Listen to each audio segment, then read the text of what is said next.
Pemirsa TV Tabalong yang dirahmati Allah Subhanahu wa taala, wasiat itu akan sah hukumnya apabila syarat dan rukun wasiat terpenuhi. Apa rukun wasiat? Rukun wasiat itu ada 3. Yang pertama adalah al-musi, yaitu orang yang orang yang memberikan wasiat. Kemudian yang kedua, orang yang menerima wasiat itu. Dan yang ketiga adalah harta wasiatnya itu ada gitu.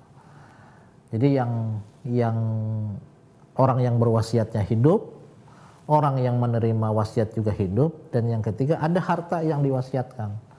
Nah, yang pertama yang memberikan wasiat. Yang memberikan wasiat ini syaratnya dia mukallaf atau an yakuna kamilal ahliyah. An yakuna kamilal ahliyah. Kamalul ahliyah artinya kamalul ahliyah bil aqli wal bulugi wal hurriyah wal ikhtiyar wa adamil hajri li safhin aw ghaflatin. Jadi seseorang yang memberikan wasiat ini dia sudah balik, sudah berakal, kemudian dalam keadaan merdeka dan tidak dipaksa.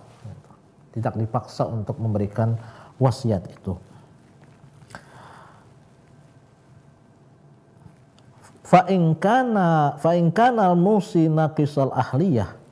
Apabila orang yang memberikan wasiat ini belum balik, belum berakal,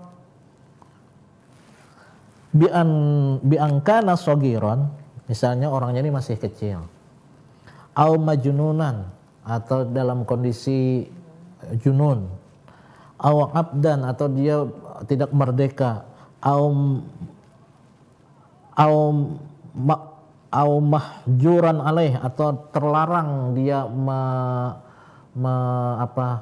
mempergunakan harta itu, atau misalnya dia dipaksa untuk berwasiat itu, fa inna wasiyatahu la tasihhu, maka wasiatnya itu tidak sah.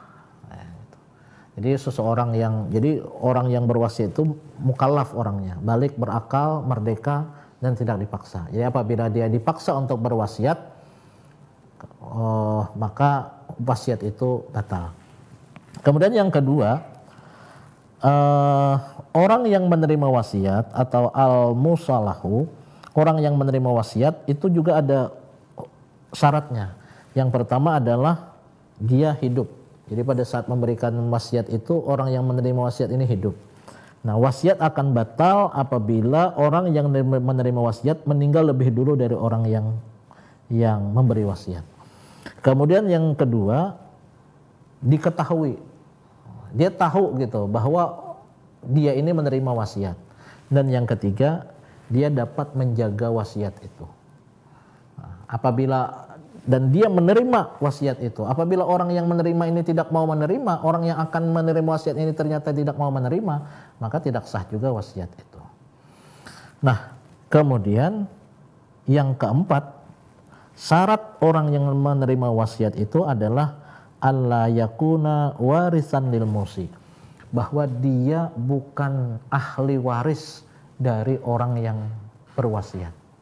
Jadi ahli waris itu tidak boleh menerima wasiat, sebagaimana disebutkan dalam sebuah hadis, la wasiyata liwarisin, tidak ada wasiat untuk ahli waris.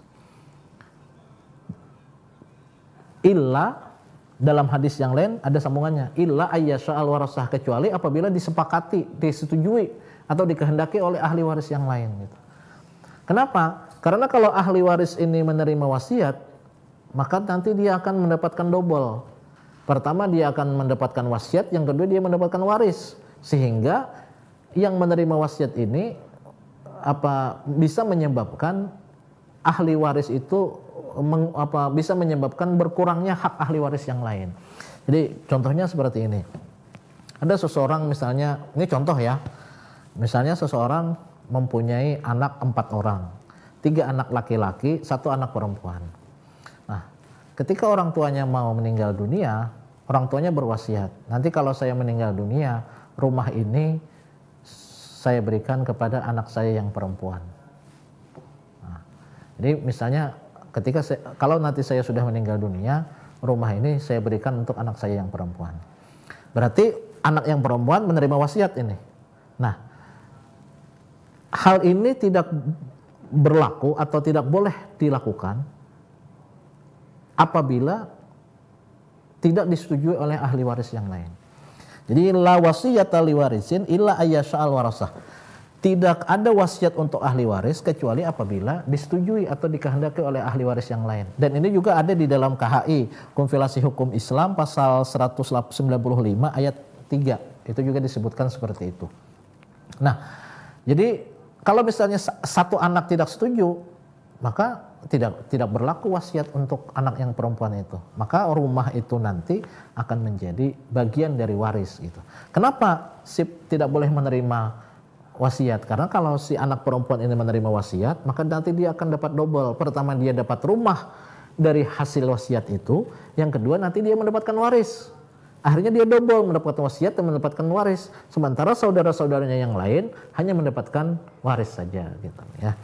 Nah, itu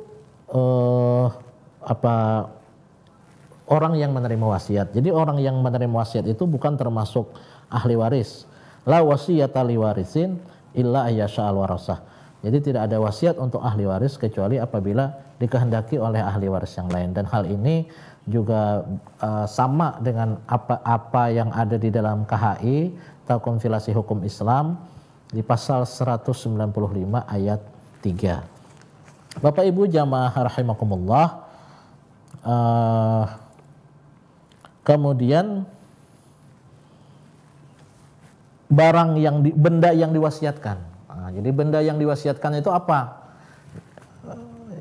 Benda yang diwasiatkan itu satu bisa berupa harta, bisa berupa bernilai manfaat gitu ya. Kalau misalnya hartanya tidak bernilai manfaat, maka itu tidak bisa diwasiatkan. Yang kedua adalah harta yang diwasiatkan itu adalah milik orang yang berwasiat gitu. Jadi nggak bisa harta itu masih dalam harta umum. Nah, misalnya masih kepunyaan bersama harta ini, maka itu tidak bisa diwasiatkan. Kemudian yang keempat, harta itu tidak bernilai maksiat atau haram. Jadi sesuatu yang haram itu tidak boleh diwasiatkan. Jadi tidak sah hukumnya berwasiat kepada sesuatu yang diharamkan oleh Allah Subhanahu wa taala. Nah, inilah rukun dan syarat wasiat. Apabila syarat dan rukun wasiat ini disempurnakan, maka sahlah wasiat itu. Pemirsa TV Tabalong yang dirahmati Allah Subhanahu wa taala, demikian kajian kita pada kesempatan kali ini. Semoga kajian ini bisa menambah khasanah keilmuan kita dan memberikan manfaat bagi kita semua.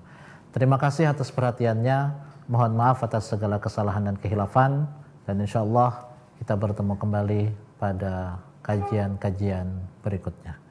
Wabillahi taufiq wal hidayah, waridha wal inayah. Assalamualaikum warahmatullahi wabarakatuh.